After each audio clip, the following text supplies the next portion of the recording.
Is she listed? No, tonight's auction isn't her. It's something I don't understand. An abstract desire. I really don't get this one. It's not anything you or I could relate to. So, is your plan working or not? Oh, I don't know if I'd call it a plan yet. My forum's grown, so something is happening. New crowd isn't great. Edgier than I expected. Their reaction to the one image proves it. Onism has gone septic. Birds of a feather. The question remains, why that image?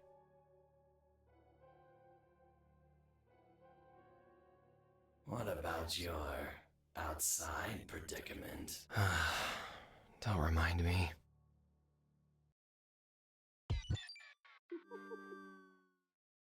I had known her for less than 2 hours when she vanished from my sight.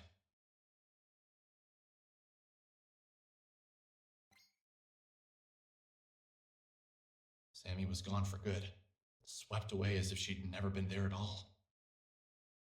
A door into nothing, into a different reality, opened up and swallowed Sammy whole.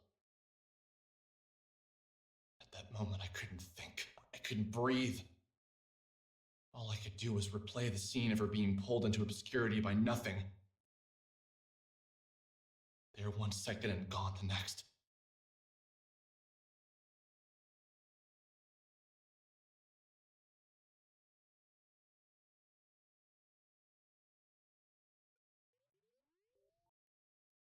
Welcome back. Let's play Y2K. Subtitled a postmodern RPG. I never specifically said it out loud.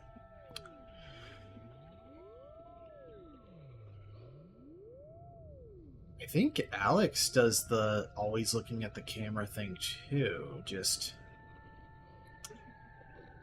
it's less noticeable because there are fewer angles you can actually see. Actually, no. I don't think he does. It's just hard to tell because of the glasses frames. So, do we get...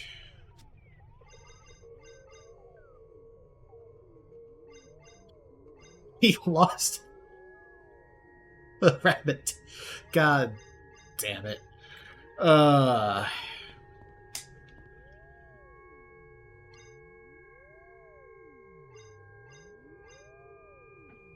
It's actually pretty solid. So there's a lot going on here, and for a moment, I'm not going to get into the real life situation in the elevator quite yet, because quite frankly, I need to make sure I have a full understanding of it before I start talking out of my ass. But so that's everything with Crow and name redacted temporarily is new to IV. The Ellensons very famously were not happy with the, let's say, mixed to negative reception the game got, and especially the critiques about the way it was written. Crow there kind of feels like a stand-in for people reading it wrong, because Alex has explicitly told us that he is an unreliable narrator. He decided to piece together Sammy's whole situation. And we have seen 2 different versions of her talking about Wilhelm now. So we cannot assume that any conversation viewed through the lens of playing as Alex is how it actually happened. We can't even assume that she actually prefers being called Sammy over Semi.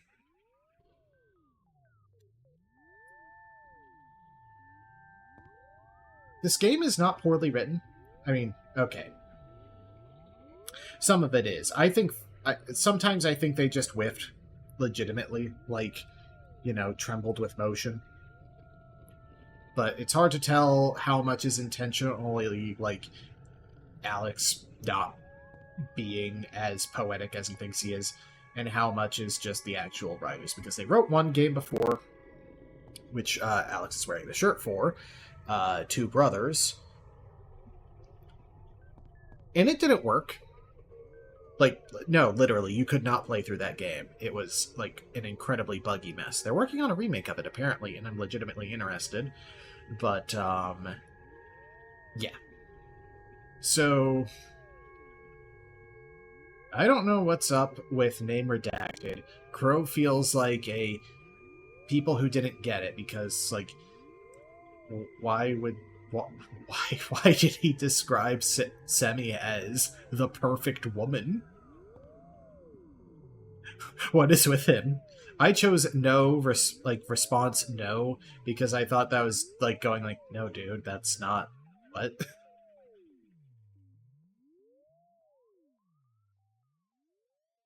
Like I said, the scene in the elevator is based on real events, but we're going to talk about that at a much later point.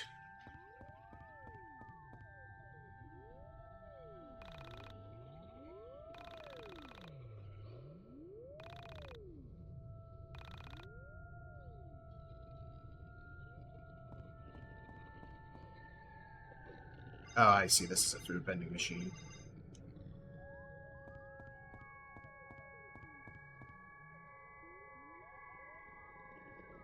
The calm night wind of springtime seemed to contrast the inner workings of my brain. I was moving on autopilot back towards my home. I felt as if I'd seen something that wasn't meant to be seen. As if the curtain had lifted on reality and exposed the man upstairs.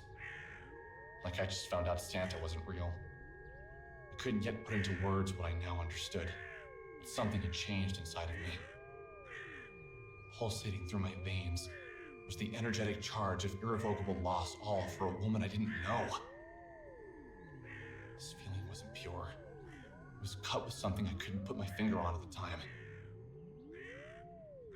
I believe now that it was a profound sense that I had discovered something.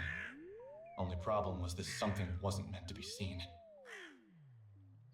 In that moment, I was a child finding a magazine meant only for an adult's eyes.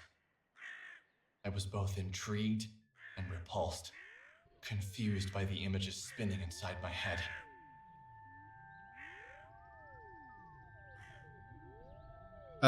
So a lot more of the monologues were delivered in that style, like just standing around, sometimes with the talk sprite. Many of them have been moved to the style of the one that Semi had interrupted. That is entirely new. I have not seen the entirety of 1.25, just a chunk of it.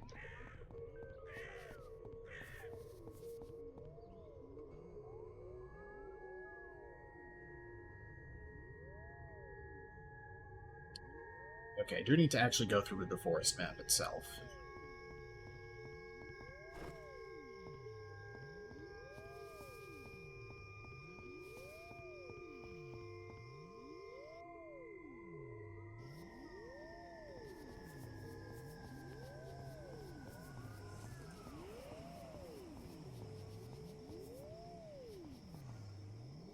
That stand isn't here anymore. The combat tutorial.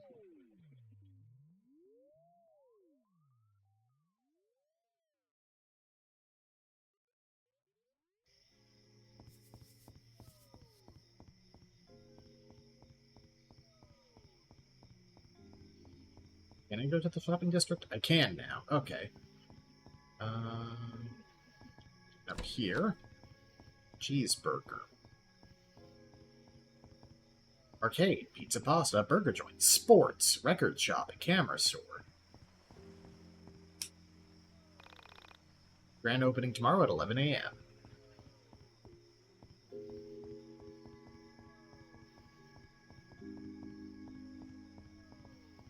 Pizza, pasta, put it in a box.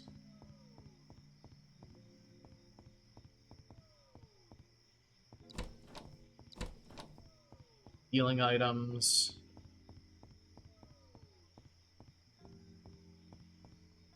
Burger joint is closed. Sports is closed.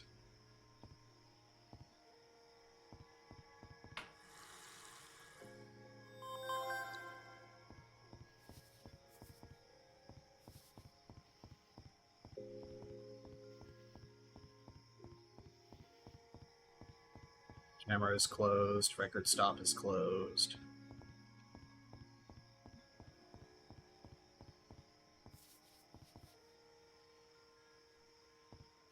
Interesting statues in the fountain.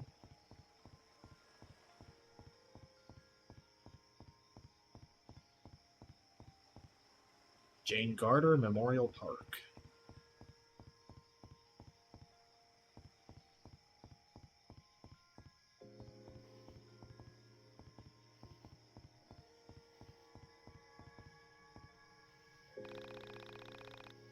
Pharmaceutical rep.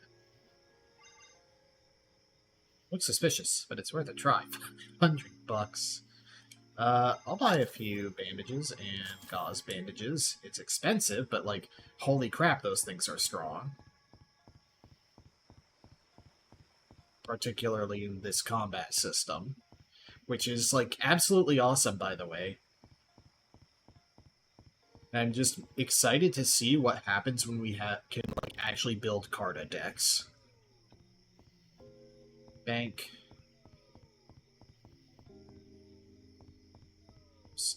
Chests back there, but it doesn't look like...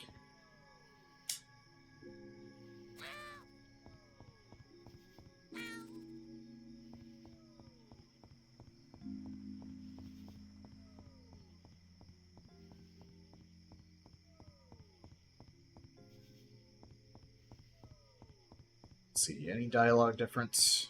Oh, I'm not going to be able to get dialogue at the doors. Okay.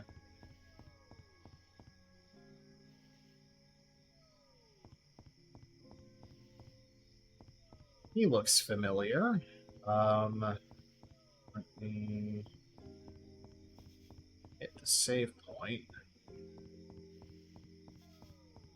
It's over here.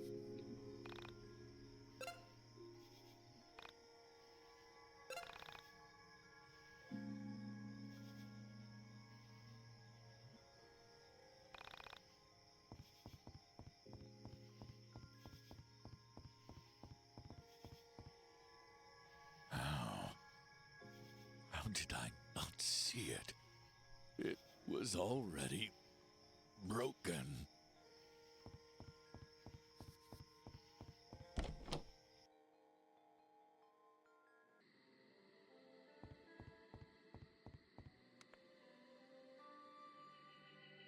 When I arrived home, tired, confused, and out of breath, I tossed my things on the floor and made my way to the couch. My mother still wasn't home yet. I wasn't surprised. She often worked late right before her company released a new product. My mother, a 49-year-old, short, red-headed woman, was an information systems programmer analyst for Pacific Chime, the West Coast's leading telecommunications provider. Her job, ironically located on the East Coast, worked her harder in 1 year than most jobs work people in a decade. This job paid well. Without it, my sister and I would have never gotten through college. I left school debt-free thanks to the back-breaking mental labor of my mother. You have mail.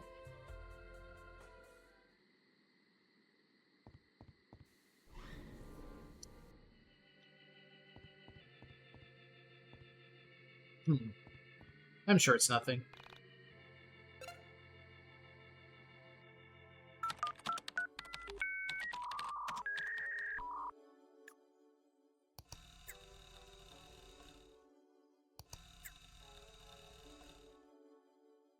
It's from missing persons at studios.com.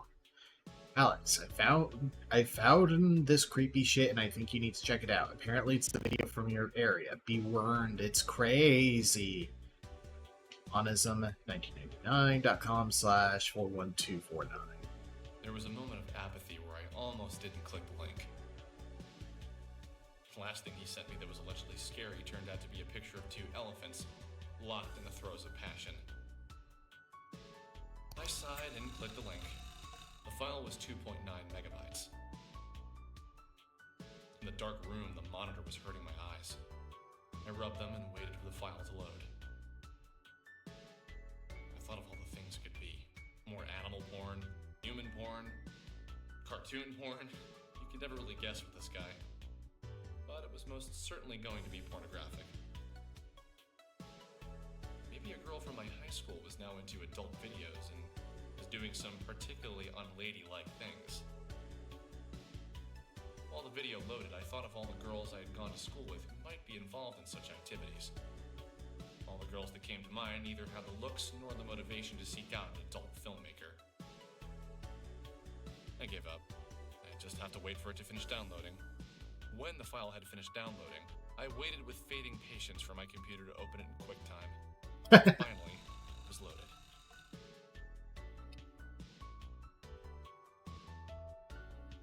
I noticed the all-seeing eye for the start menu. Reaction nod. Girl gets onto elevator and some weird shit happens. You want to know details? Just saw this on the IRC.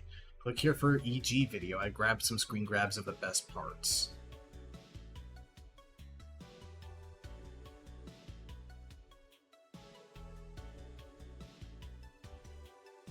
Possible drive. Holy shit, which IRC was this on? It was on Anonymous 10 minutes before I posted. Still trying to find an origin. I watched it a few times, and I guess I'll be the first guy to ask, what the fuck is outside of the door? What the fuck is wrong with her eyes? What the fuck?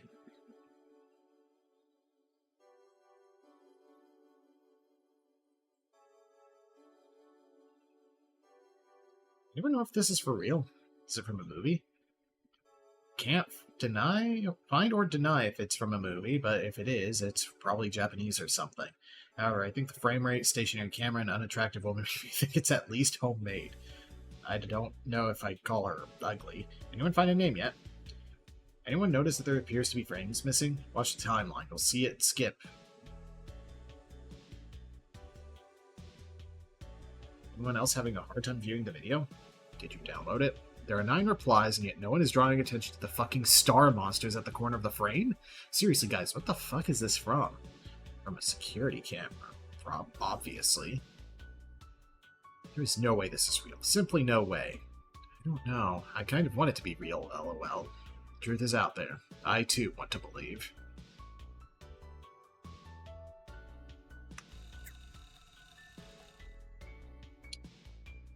Welcome to Onism. It's 4chan. Vera Former.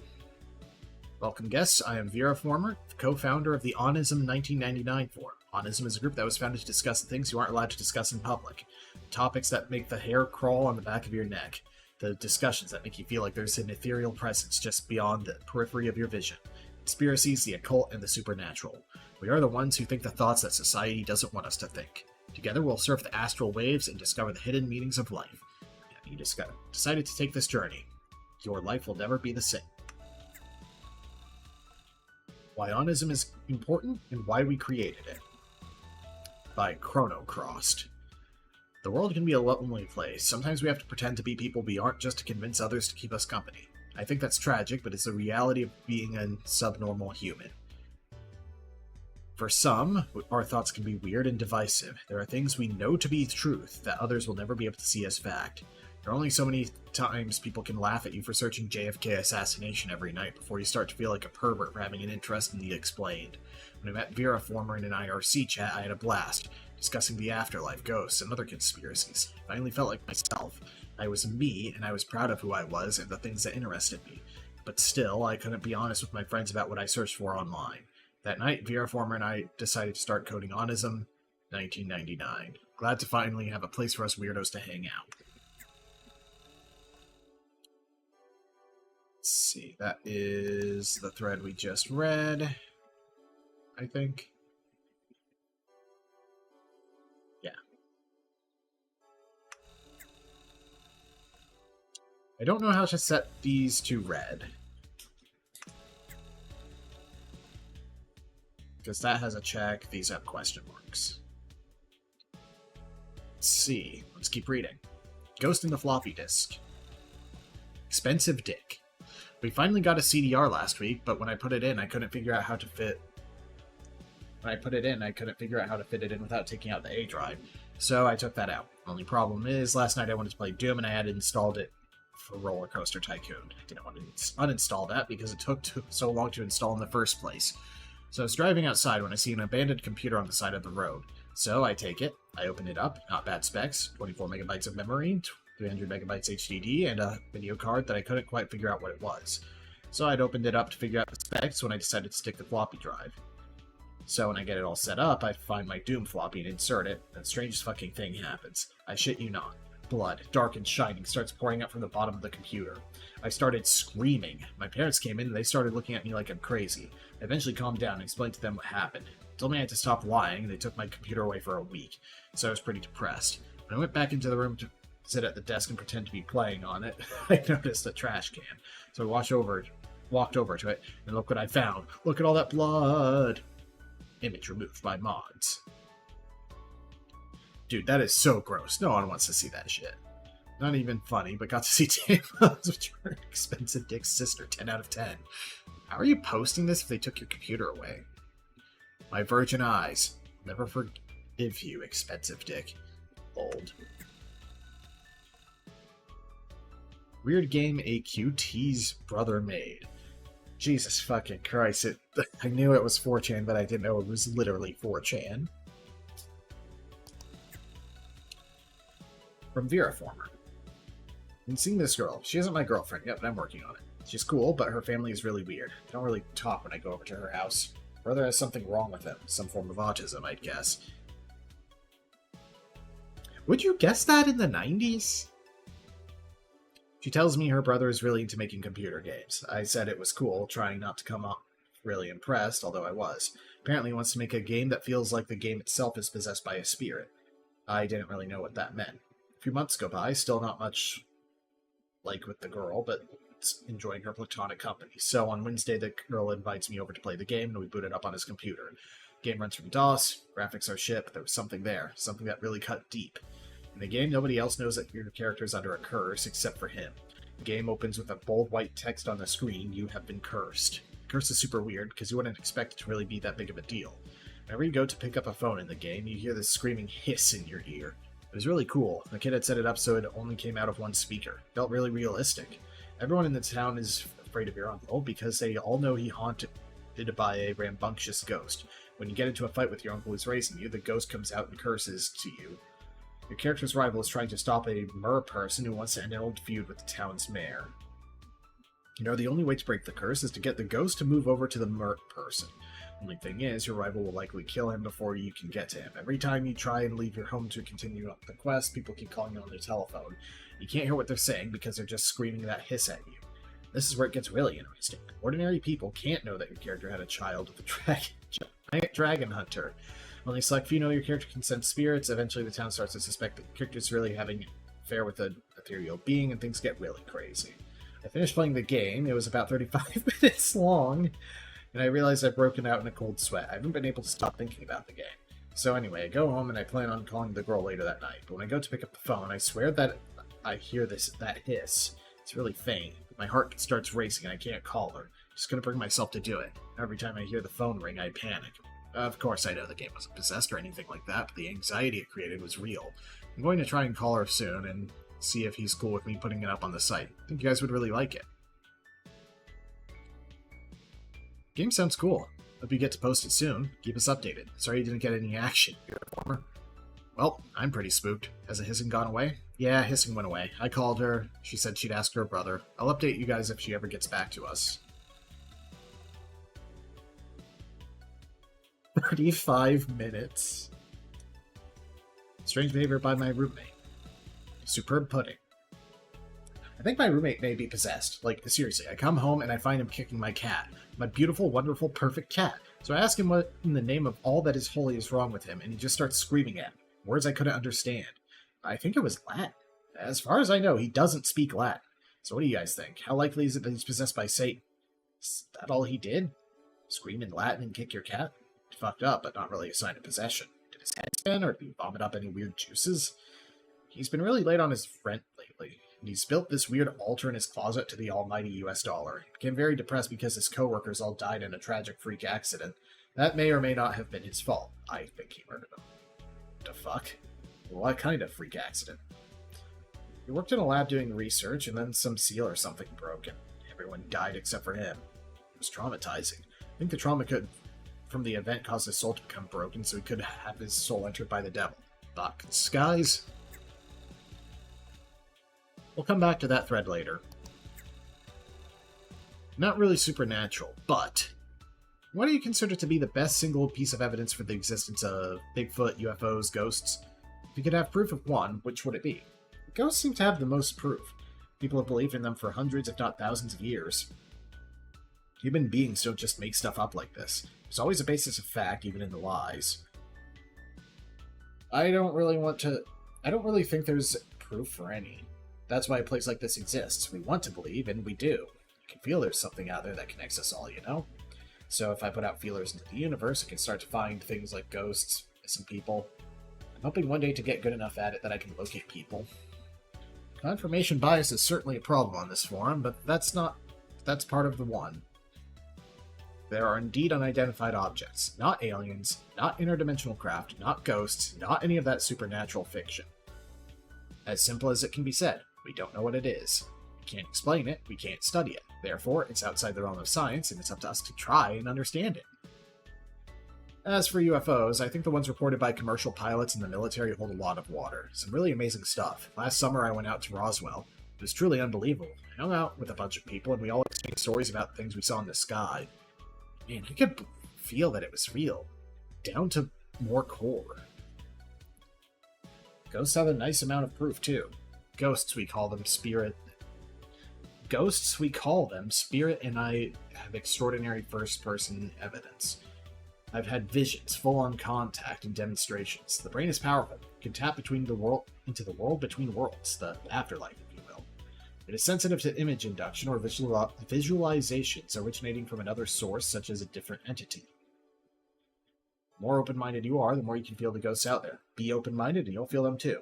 Amen, brother. Ghosts are real. The dead aren't gone forever. They never will be.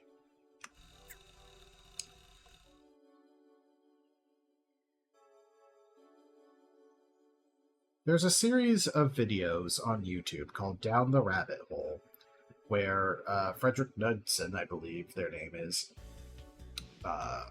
goes over strange tales of the internet. And one of the only video of it I've seen, and it put me off from the series as a whole, was on Temple OS, where there was a very well-documented mental health spiral of this guy who was developing a quote-unquote divine operating system. Reading these threads makes me feel like I'm watching that video again. Psychic energy, aka quintessence, the consciousness that fills 89% of the universe. Thanks to this and evolution, one day our offspring will be able to travel the universe, if not the multiverse, by thought alone. What I'm about to explain is how telekinesis works. It's just a matter of evolution. Helix waves, the energy put forth by strong and focused thought, have the potential to initiate a fundamental paradigm shift in the very nature of our reality. They are the missing link between mind and matter. That is the missing link of what binds physical to the unphysical.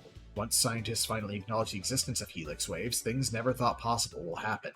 Problem is, they're afraid of validating the perspectives of mystics and occultists, my kind of people. Various researchers consider helix waves as being synonymous or identical with consciousness itself. This means once scientists start studying this, we could possibly meet other versions of ourselves in the multiverse. Since helix waves are a fundamental and defining feature of the cosmos, we can see how consciousness has a real and detectable force which can act on the environment both locally and remotely. Suddenly, the notion of something like psychokinesis is not so paranormal. Helix waves are stronger in some than others. It is very possible that due to natural selection, we'll soon be able to use it on a widespread basis. Sure, some people, maybe even some onism users, can use it. If you guys get laid and produce fertile offspring, natural selection will bring it out. Very interesting. Do you have any basis for the existence of helix waves? I just did a quick internet search and couldn't find anything other than this post. Do you have any more information about this? I'm sorry, I should have explained myself. I got all of this from a paper. Naila El Amin. She's a scientist from the Middle East who's studying the multiverse and astral projection via helix waves. Do you have a link to her research? I searched her name and she doesn't seem to exist. Maybe in your multiverse, but not mine. Consciousness is omnipresent.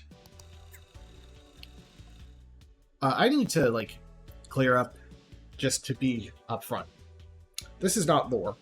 This is a bunch of hacks on a forum. There's this theory that when electrons are split into two, it will reach the first screen and travels through both slits simultaneously.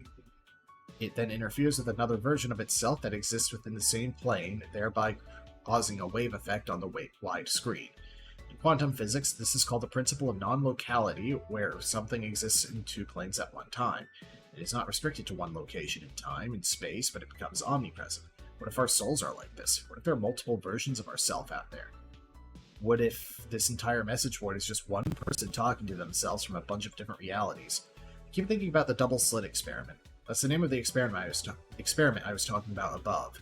The results we get a strange, beyond normal explanation, and I can't get it out of my fucking head. Could it be that everything in the universe is ultimately energy, and energy is influenced by mind? All of existence is fundamentally an unlimited quantum field of energy, a sea of infinite possibilities waiting to happen. This is the nature of reality. Thoughts, guys? This is fantastic.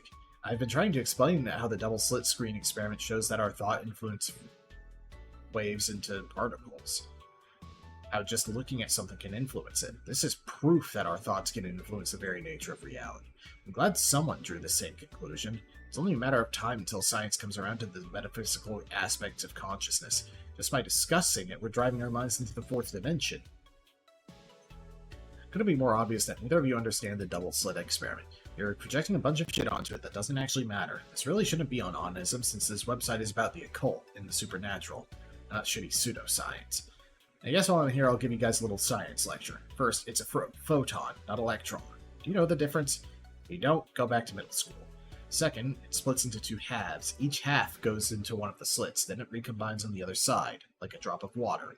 None of that metaphysical bullshit you made up. Matter does not appear only when observed. That's literally the dumbest thing I've ever heard. I'm not reading the rest of that, but yeah, that is the kind of forum we're on. Harsh words by Fertile Boogeyman, but he is right. You're not actually paying attention to what the experiment is really about. You have your own ideas, you're trying to force it to scientific fact. On this forum, you're saying that. Car accident from when I was a child. My first experiment with the supernatural occurred when I was a child. Back when my dad was healthy enough to drive, we would take me and my sister for long rides on the countryside into the beach. We'd rarely get out of the car, but that wasn't the point. When we were on the road, we'd be able to think clearly and leave behind a lot of our problems. We even stopped fighting when we did these drives. One day, my mom and sister decided to stay home when we went for our drive. I'm glad they did. We got into a really bad accident on the parkway. A drunk driver plowed into the side of our car. Back then, no one talked about buckle safety, so I went flying into the front of the car. It was really messy. My dad and I were upside for a really long time, just waiting for help to come, too injured to move.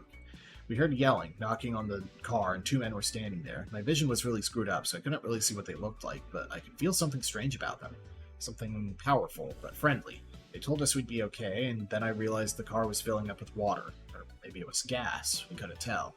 My dad and I started screaming, but they told us we'd have to remain calm. That's what we did, or at least tried to do.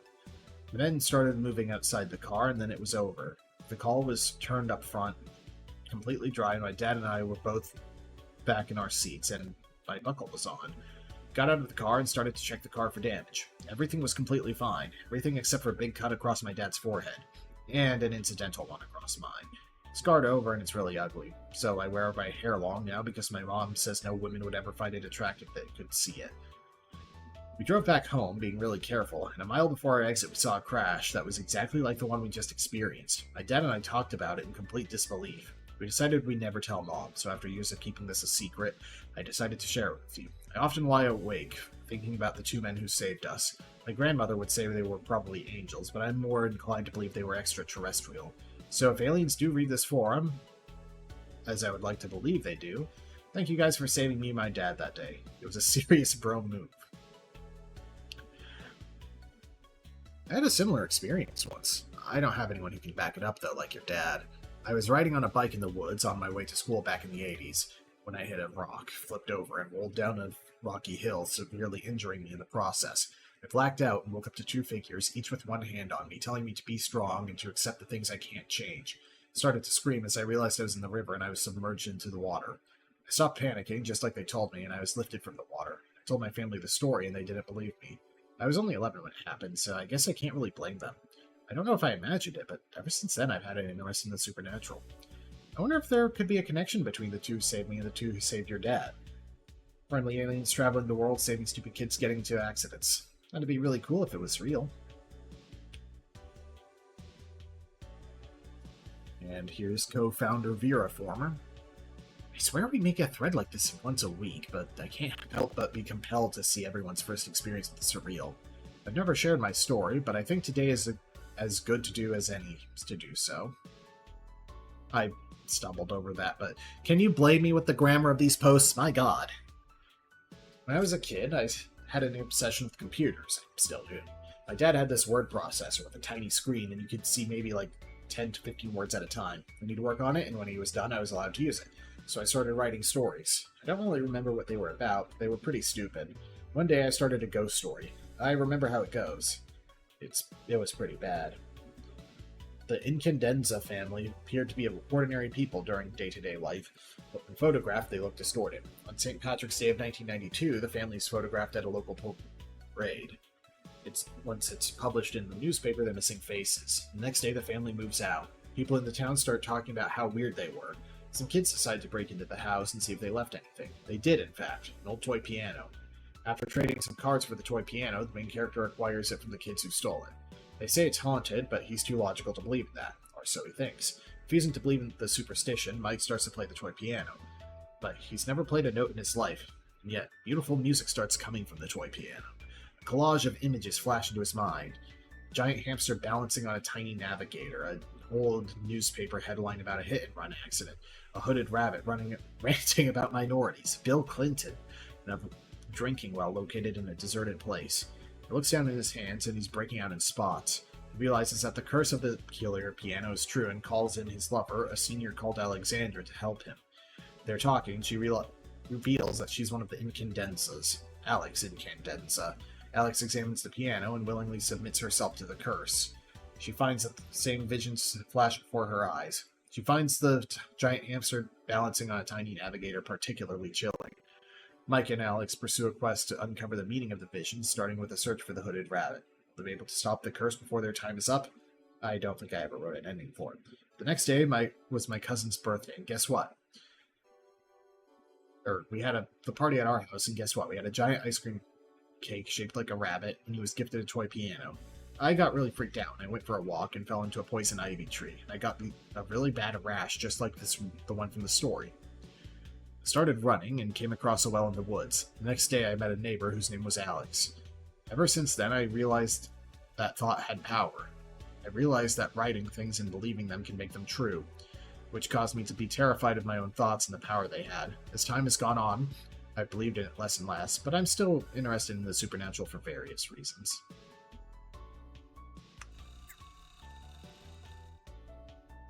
Phantom vibrations in my pocket. By reaction nod. I've been experiencing a strange phenomenon. Phantom vibrations in my pocket. Now, I've got a cellular phone that I use for business, and it stays on the vibrate mode, but even when I'm not carrying it, which is whenever I'm not at work, I still feel it vibrating in my pocket. Reach in my pocket, tap the spot where it would be, and there is nothing there. Vibrations feel so real. Has anyone experienced this? Real sensation.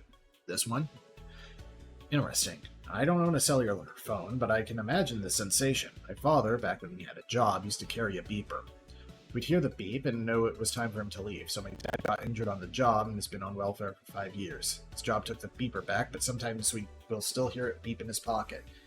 We'll turn out his pants pockets, coat pockets, sweater pockets, and they'll be empty. It's pretty spooky.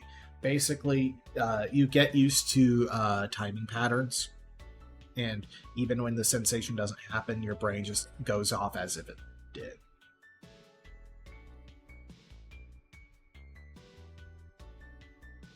My dad is also an adopter of the cellular phone. He works for a phone company, so he's carrying. I've warned him about the potential radiation side effects and about the potential the phone could have for spying, but he still insists on carrying. Could it be possible that there are paranormal side effects as well? He's also reported these phantom vibrations. What is a cellular phone other than a radio? Radios have been the most viable options for picking up vibrations from the paranormal for ages. Maybe the advanced technology in cellular networks amplifies what radios can already do. Interesting. If the cellular phone was somehow able to pick up on the extraterrestrial or the supernatural, is there anyone out there who may be trying to contact you? Have any relatives passed on recently, or are you in government work? This is really interesting. My work offers cellular devices to everyone on the management track, which I'll be beginning next month. I've always been perceptible to the paranormal, so I'm expecting to experience this phenomenon quickly. Is it possible when you're feeling it, there's another you out there in the multiverse receiving a phone call? Fantastic theory. If the cellular phone is actually amplifying the supernatural, it's possible it's picking up some sort of sonic wave that was created by another dimension. My only issue with this theory is he's reporting the phantom vibration. He's not in possession of... Is he reporting the phantom vibration when he's not in possession of his phone?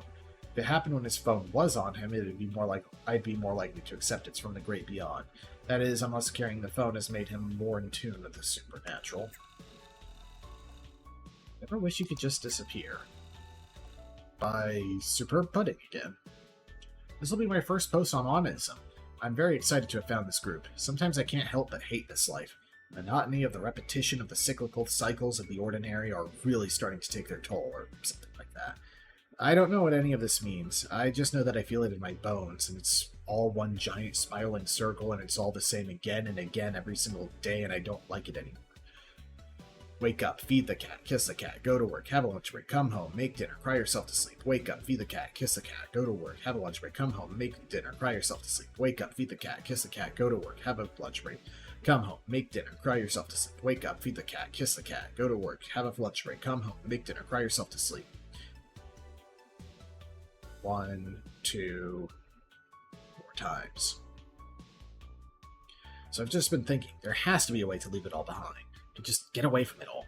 I think I found it. Late at night, in the twilight hours, between crying myself to sleep and waking up, I can feel myself floating above my body. And I know it would be so easy to just leave it all behind. I start to move away, first through walls, then I'm in my attic, and then I'm floating above my house. And I can see everything. I can see everything. I can see through my neighbors' homes, into all the tiny apartments. I'm really high up now. And just when I'm about to touch the stars, I think of my cat alone in my bed. Not alone, because he's on top of my body that's still in my bed.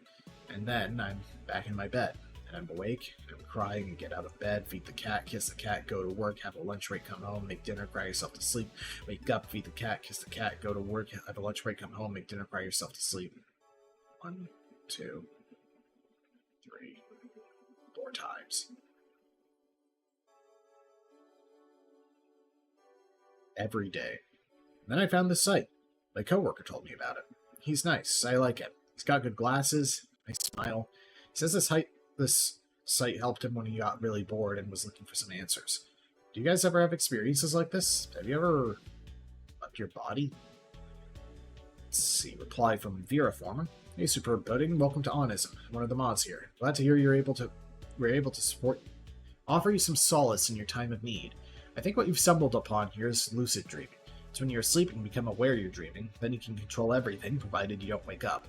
Probably, subconsciously, your desire to escape is coming through in the form of a recurring dream. Then you wake, control, you stop to float away. Lucid dreaming is a fantastic way of escaping the stresses of your daily life, but it can be really addicting, so be careful. If these feelings continue, you should consider getting professional help. There's a good self-help and psychology forum on the links section at the bottom of the page. Check it out sometime. Thanks, Vera Former, for the advice. I'm not entirely sure if what I'm experiencing is lucid dreaming or not, because I'm pretty aware of being awake before it happens, and I'm just lost in my thoughts, thinking about getting away and how little I have left to care about. And it starts to happen. This first started happening when I was a student, but I never got further than my bedroom because it's just so scary to think about leaving my cat. Do you have any other theories about what's happening? To me, it does sound like a lucid dream. There's also the possibility that it's astral projection. I've read about people who can separate their mind from their bodies and explore the earth as a spirit. Maybe that's what you've tapped into. I'll be curious to see if you can successfully do it in the middle of the day. Consider trying it in the afternoon and reporting back.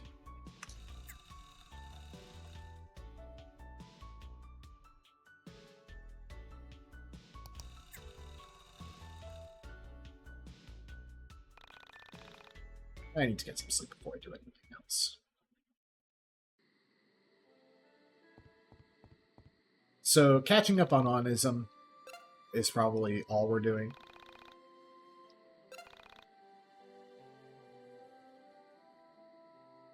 Yeah. Yeah, we are only reading onism today. So next time on Let's Play Y2K, time to process all of that.